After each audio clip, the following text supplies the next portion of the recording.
नमस्कार दोस्तों, सुलेख कहानियाँ में आपका बहुत बहुत स्वागत है। आज प्रस्तुत है रविंद्रनाथ ठाकुर द्वारा लिखी हुई कहानी दहेज। अब निरुपमा के विवाह की बातचीत चल रही है। उसके पिता रामसुंदर मित्र ने बड़ी खोज की, लेकिन मनपसंद वर कैसे भी नहीं मिला। अंत में एक बड़े राय बहादुर के घर के इकलौते लड़के को खोज निकाला। उक्त राय बहादुर के पैतृक जमीन जायदाद बहुत कम रह गई है, पर घर तो खानदानी ही था ना। वर पक्ष ने दहेज में 10,000 की रकम और अनेक प्रकार की दान सामग्री की मांग की। रामसुंदर बिना सोचे विचारे ही राजी हो गए। ऐसे पात्र को कैसे भी छोड़ा नहीं जा सकता। कैसे भी रुपयों की व्यवस्था नहीं हो पा रही है। गिरवी रखकर बेचकर बहुत कोशिशों के बावजूद भी 6-7 हजार रुपये बाकी रह ही गए। इधर विवाह का दिन करीब आता जा रहा है। आखिरकार विवाह के दिन आ ही पहुंचा। एक आदमी अधिक ब्याज पर बाकी रुपए उधार देने को तैयार हो गया, लेकिन ऐन मौके पर वो भी गैर हाजिर रहा। विवाह मंडप में भारी हलचल मच गई। रामसुंदर ने हमारे राय बहादुर से हाथ पैर जोड़कर कहा, शुभ काम संपन्न हो जाने दे, मैं रुपए अवश्य ही अदा कर दूंगा। राय बहादुर बोले, रुपए मिले बिना वर को मंडप में नहीं लाया जाएगा। इस दुर्घटना के कारण अंतपुर में रोना धोना मच गया। इस बड़ी विपत्ति का जो मूल कारण है, वो विवाह की लाल चोली साड़ी पहने, गहने पहने, माथे पर चंदन चुपड़े चुप बैठी है। भावी ससुर कुल के प्रति उसमें बड़ी भारी भक्ति या अनुराग उत्पन्न हो रहा हो, ऐसा नहीं कह सकते। इस बीच एक सुविधा हो गई। सहसा ही वर अपने पितृदेव के प्रति बेअदब हो गया। पिता से कह बैठा, खरीद फरोख्त मूल भाव की बात मैं नहीं समझता। विवाह करने आया हूँ, विवाह करके ही लौटूंगा। पिता ने जिस किसी को सामने पाया, दसी से बोले, देख रहे हैं ना आजकल के लड़कों का आचरण। एक बुजुर्ग लोग थे, उन्होंने कहा, शास्त्र शिक्षा नीति शिक्षा तो बिल्कुल रही नहीं। इसी से तो ऐसा है। वर्तमान शिक्षा का विषम फल अपनी संतान में प्रत्यक्ष देख राय बहादुर हतोत्साहित होकर बैठ गए। विवाह किसी तरह विषन्न निरानंद भाव से संपन्न हुआ। ससुराल जाते समय निरुपमा को हृदय से लगाकर पिता आंसू नहीं रोक सके। नीरू ने पूछा, बाबूजी, क्या ये लोग मुझे फिर कभी आने नहीं देंगे? रामसुंदर ने उत्तर दिया, आने क्यों नहीं देंगे बेटी, मैं तुम्हें लिवा लाऊंगा। अक्सर ही रामसुंदर लड़की से मिलने चले जाया करते, पर समधियाने में उनकी कोई प्रतिष्ठा नहीं रही। यहाँ तक कि नौकर चाकर तक उन्हें नीची निगाह से देखते। अंतपुर के बाहर अकेले कमरे में किसी दिन 5 मिनट के लिए बिटिया से मिल पाते, तो किसी दिन मिल तक नहीं पाते। समधियाने में इस तरह का अपमान तो सहा नहीं जाता। रामसुंदर ने निश्चय किया, जैसे भी हो रुपया चुकाना ही होगा। लेकिन कर्ज का जितना बोझ अभी कंधे पर था, वही संभाले नहीं संभल रहा था। खर्च में बेहद कटौती करनी पड़ी।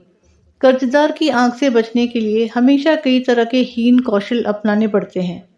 उधर ससुराल में उठते बैठते कन्या को उलाहने मिलते। पिता के घर की निंदा सुनकर कमरे का दरवाजा बंद कर आंसू बहाना उसका नित्य कर्म बन गया है। विशेष रूप से सास का आक्रोश किसी भी तरह कम नहीं होता। यदि कोई कहता, वाह कैसा रूप है, बहू का मुख देखकर आंखें जैसे शीतल हो जाती हैं, सास गरज उठती, हाँ बड़ी रूपवती है, जैसे घर की बेटी वैसा ही रंग रूप। यहाँ तक कि बहू के खाने पहनने तक की कोई परवाह नहीं करता। यदि कोई दयालु पड़ोसी किसी प्रकार की कोई कमी बताता, तो सास उत्तर देती, इतना ही बहुत है। यानी कि बाप ने पूरे दाम दिए होते तो बेटी की भी पूरी सार संभार होती। सभी ऐसा भाव प्रदर्शित करते जैसे बहू का इस घर पर कोई अधिकार नहीं, वो धोखा देकर घुस आई है। शायद कन्या के अनादर अपमान की ये सारी बातें कानों कान अंत में रामसुंदर तक पहुंची होंगी। वे घर बार बेचने का प्रयत्न करने लगे, लेकिन लड़कों को बेघर करने जा रहे हैं ये बात उनसे छिपाए रखी। उन्होंने निश्चय किया, घर बेचकर फिर उसी घर को किराए पर ले लेंगे। ऐसे कौशल से चलेंगे कि उनके मरते दम तक ये बात लड़के जान तक नहीं पाएंगे। लेकिन लड़के जान गए। सब आकर रोने चिल्लाने लगे, खासकर बड़े तीनों शादीशुदा लड़के, जिनमें से किसी किसी की संतानें भी हैं। उनकी असहमति बड़ी महत्वपूर्ण थी। घर की बिक्री स्थगित रही। तब रामसुंदर इधर उधर से भारी ब्याज पर थोड़े थोड़े रुपए उधार लेने लगे। इसका नतीजा ये हुआ कि गृहस्थी का खर्चा चलाना मुश्किल हो गया। नीरू पिता का मुख देखकर सब कुछ समझ गई। वृद्ध के पके केश, सूखा चेहरा, और सदा संकुचित भाव में दैन्य और दुश्चिंता प्रकट हो आई। कन्या के आगे जब पिता अपराधी है, तब वो अपराध अनुताप क्या छिप सकता है? जब समझाने की अनुमति के क्षण भर के लिए कन्या से साक्षात्कार होता, तब पिता की छाती कैसे फट रही होती, ये उनकी हंसी देखकर ही अनुमान हो जाता है। नीरू उस व्यथित पितृ हृदय को संतावना देने कुछ दिन के लिए मायके जाने को अत्यंत अधीर हो उठी। वो पिता का म्लान मुख देखकर अब दूर नहीं रह सकती थी। एक दिन रामसुंदर से बोली, बाबूजी, मुझे एक बार घर ले चलो। रामसुंदर ने कहा, अच्छा। किंतु उनका कोई जोर नहीं। अपनी पुत्री पर पिता का जो स्वाभाविक अधिकार होता है, वो जैसे दहेज के रुपयों के बदले गिरवी रख दिया गया हो। यहाँ तक कि अत्यंत संकोच के साथ पुत्री से मुलाकात की भीख मांगनी होती, और उसमें कभी कभी निराश होने पर भी दूसरी बार कुछ कहने का मुख नहीं रहता। किंतु पुत्री के स्वयं मायके आना चाहने पर पिता उसे ना लाकर कैसे रह सकता है? इसलिए समझी के पास इस आशय की अर्जी पेश करने से पहले रामसुंदर ने कितनी दीनता, कितने अपमान, कितने नुकसान सहकर जो 3,000 रुपये संग्रह किए, उस इतिहास का गोपनीय रहना ही भला है। वे कुछ नोटों को रुमाल में लपेटे चादर में बांधकर समझी के निकट जा बैठे। पहले हंसते हुए मोहल्ले की चर्चा छेड़ी। हरे कृष्ण के घर में बड़ी भारी चोरी हो गई, उसका आधोपांत विवरण कह सुनाया। नवीन माधव और राधा माधव दोनों भाइयों की तुलना करते हुए राधा माधव की विद्या, बुद्धि, स्वभाव की प्रशंसा और नवीन माधव की निंदा की। शहर में एक नए रोग का आगमन हुआ, उस विषय में अनेक अजीबोगरीब आलोचनाएं की। अंत में हुक्का जमीन पर रखते हुए बातों ही बातों में बोले, अरे हाँ समझी जी, दरअसल वो रुपए जो बाकी रह गए थे, रोज ही सोचता हूँ आते वक्त कुछ साथ लेता आऊँ, किंतु समय पर ध्यान ही नहीं रहता। अरे भाई, बूढ़ा जो हो गया हूँ। ऐसी एक लंबी भूमिका बांधते हुए अस्थि पिंजर की 3 अस्थियों के समान 3 नोटों को अत्यंत सहज भाव से, अत्यंत लापरवाही से बाहर निकाला। केवल 3,000 के नोटों को देखकर राय बहादुर ने ठहाका लगाया। बोले, रहने दीजिए समझी जी, इसकी मुझे जरूरत नहीं। एक प्रचलित देसी कहावत का उल्लेख करते हुए बोले, छोटी सी बात के लिए वे हाथों को बदबूदार नहीं करना चाहते। ऐसी घटना के बाद कन्या को घर ले जाने का प्रस्ताव कोई जबान पर नहीं ला सकता था। केवल रामसुंदर ही थे जिन्होंने सोचा, ये सब रिश्तेदारी का संकोच अब मुझे शोभा नहीं देता। मर्माहत हो काफी देर चुप रहने के बाद अंत में मृदु स्वर में बात चलाई। राय बहादुर ने बिना कोई कारण जताते हुए कहा, ये अभी नहीं होगा, और ये कहते हुए वे काम के बहाने उठकर चले गए। रामसुंदर पुत्री को मुंह न दिखाकर कांपते हाथों उन कुछ नोटों को चादर की खूंटी में बांधकर घर लौट आए। मन ही मन प्रतिज्ञा की, जब तक सारे रुपए अदा करके निसंकोच कन्या के अधिकार की मांग नहीं कर सकेंगे, तब तक फिर समझे आने नहीं जाएंगे। बहुत दिन बीत गए। निरुपमा आदमी पर आदमी भेजती रही, पर पिता नहीं आए। अंत में रूठकर उसने आदमी भेजना बंद कर दिया। इससे रामसुंदर के मन पर भारी चोट पहुंची, लेकिन फिर भी वे नहीं गए। क्वार का महीना आ गया। रामसुंदर ने कहा, अब की पूजा में बेटी को घर लाना ही है, नहीं तो मैं। खूब लंबी चौड़ी सी कसम खाई। पंचमी या षष्ठी के दिन चादर की खूंट में कुछ नोटों को बांधकर रामसुंदर ने यात्रा की तैयारी की। एक 5 साल के पोते ने आकर पूछा, दादाजी, क्या मेरे लिए गाड़ी खरीदने जा रहे हो? ठेला गाड़ी चढ़कर हवा खाने का बहुत दिनों का शौक है, पर किसी भी तरह उसे पूरा करने का उपाय नहीं सूझता। 6 वर्ष की पोती रोती हुई आकर कहती है, पूजा के अवसर पर निमंत्रण में पहनकर जाने के लिए उसके पास एक अच्छा कपड़ा नहीं है। रामसुंदर ये सब जानते हैं। तंबाकू पीते पीते बूढ़े ने इस विषय में काफी सोचा। जब राय बहादुर के घर से पूजा का निमंत्रण आएगा, तब उनकी बहुओं को अत्यंत मामूली गहनों के साथ अनुग्रह पात्र के समान वहां जाना होगा। इन सब बातों को सोचकर उन्होंने बड़ी गहरी सांस भरी, लेकिन इससे उनके भाग्य की वार्धक्य रेखा के अधिक गहरे अंकित होने के सिवाय और कोई फल नहीं मिलता। दैन्य पीड़ित घर की क्रंदन ध्वनि को कानों में भरकर वृद्ध ने अपने समधी के घर में प्रवेश किया। आज उनमें वो संकोच का भाव नहीं।